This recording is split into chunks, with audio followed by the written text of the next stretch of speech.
अस्सलामुअलैकुम everyone, welcome back to my YouTube channel. मैं ठीक हूँ, उम्मीद है आप सब भी ठीक होंगे। तो चलिए रुक करते हैं हमारी कहानी पलकें झुक गईं, शहरयार और नवल की लव स्टोरी की तरफ। अगर आपको मेरी कहानी पसंद आए तो लाइक कीजिए, कमेंट कीजिए, शेयर कीजिए और चैनल को सब्सक्राइब करना ना भूलिए। तो चलिए स्टार्ट करते हैं हमारी कहानी। वो सुबह से देख रही थी ताई आते जाते हर काम करते चुपके चुपके अपनी आंखें पोंछ रही थी। इस वक्त भी वो अली के लिए नाश्ता लेने किचन में आई तो चाय थर्मस में डालते हुए उनकी आंखें फिर से भर आई थी। ताई, आप रो रही हैं? कुछ लम्हे उन्हें देखते रहने के बाद उसने धीरे से पूछा। वो सोच रही थी उन्हें ताया जी की याद आ रही है या फिर वो भी शहरयार के जाने का सोचकर गमगीन है। तो मम्मा को चाय दे आई? वो उसकी बात अनसुनी कर गई। उसने होंठ काटे। नहीं, उन्होंने मना कर दिया। फिलहाल तो अली मेरी जान खा रहा है। तुम बैठो, मैं 10 मिनट में नाश्ता तैयार कर देती हूँ। उन्होंने किचन टेबल की कुर्सी की तरफ इशारा किया। उसने एक नजर देखा मगर बैठी नहीं। शहरयार आज जा रहे हैं ना? उसे तो जाना ही था, अब उसका है ही कौन यहाँ? वो अपने लहजे में कुछ जाहिर नहीं होने दे रही थी। ऐसा तो नहीं कहें। उसका मुंह बन गया। क्या दादी उनकी कुछ नहीं लगती? और हम भी तो हैं। वो उसे देखकर यूं मुस्कुराई जैसे किसी बच्चे की बेवकूफ़ी पर मुस्कुराया जाता है। आपको भी अफसोस हो रहा है ना उसके जाने का? उसे ये जिक्र करना अच्छा लग रहा था। हाँ, उन्होंने मुश्किल से जवाब दिया। आंखों में फिर से धुंध भरने लगी थी। वो तबस्सुम भरी नजरों से उन्हें देखती रही। वो एक सब्र और शुक्र करने वाली औरत थी।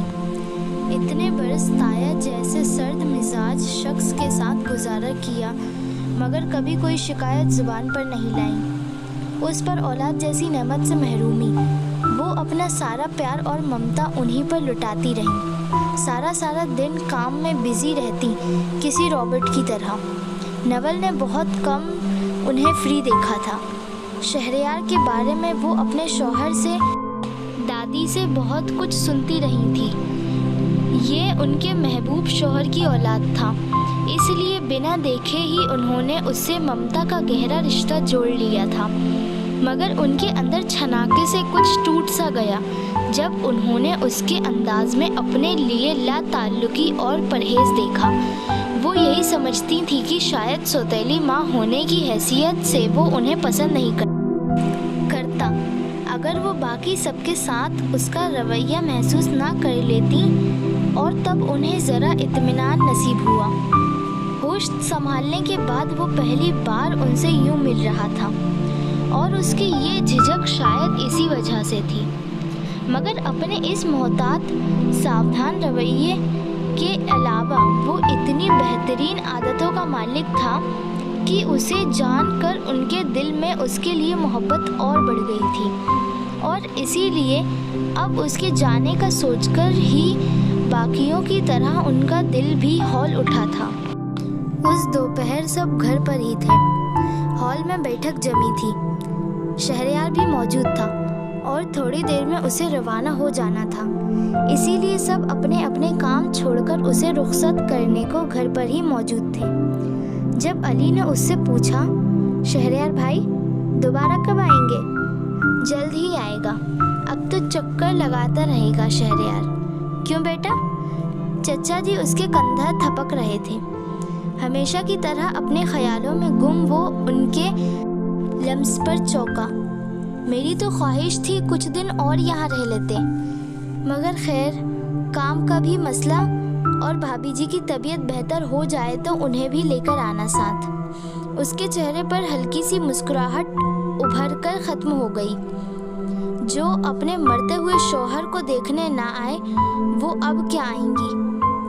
वो जब से यहाँ आया था उसने एक बार भी इस घर के किसी भी शख्स के अंदाज में अम्मी के लिए नफरत नहीं देखी थी।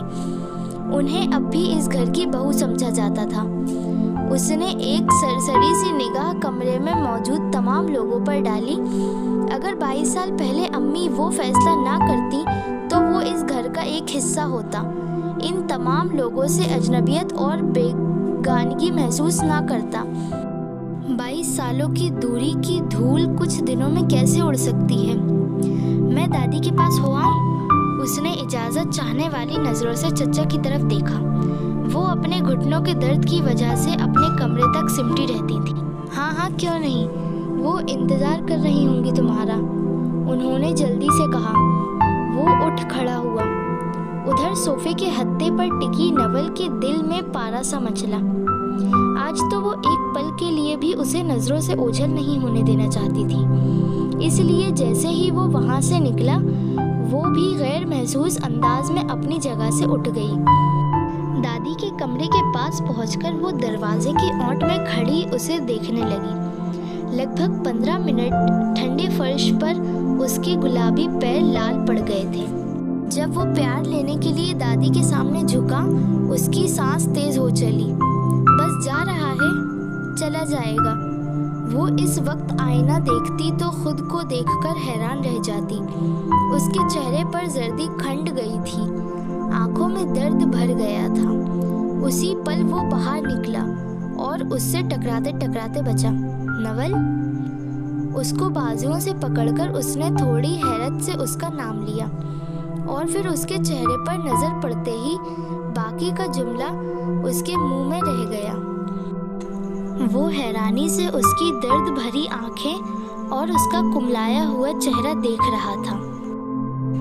जब उसके गुलाबी होंठ धीरे से कपकपाए, प्लीज मत जाइए, ये बेबसी सी हालत थी, वरना वो कभी सोच भी नहीं सकती थी कि वो शहरयार के सामने खड़े होकर उससे ये भी कह सकती है। वो आंखों में अजीब सा रंग लिए उसे देखता रहा। फिर हाथ धीरे से बढ़ाकर उसके जलते गालों को छूते हुए वो उसके पूरे वजूद में बिजली दौड़ा गया। मैं वापस आऊँगा बहुत जल्दी, सिर्फ तुम्हारे लिए। शायद ये भी बेइख्तियारी में हुआ था, वरना वो ऐसा वादा करने से पहले 1000 बार सोचता। बल्कि आंखों में सुलगती आग फीकी पड़ी थी। धीरे से उसका बाजू छोड़ते हुए वो पीछे हटा और लंबे लंबे डींग भरता वहाँ से चला गया था। आपने हमारी कहानी यहाँ तक सुनी। आपको हमारी कहानी कैसी लगी हमें कमेंट करके ज़रूर बताएं। अगर आपको हमारी कहानी पसंद आई हो तो लाइक कीजिए, कमेंट कीजिए, शेयर कीजिए और चैनल को सब्सक्राइब करना ना भूलिए। Thank you for watching.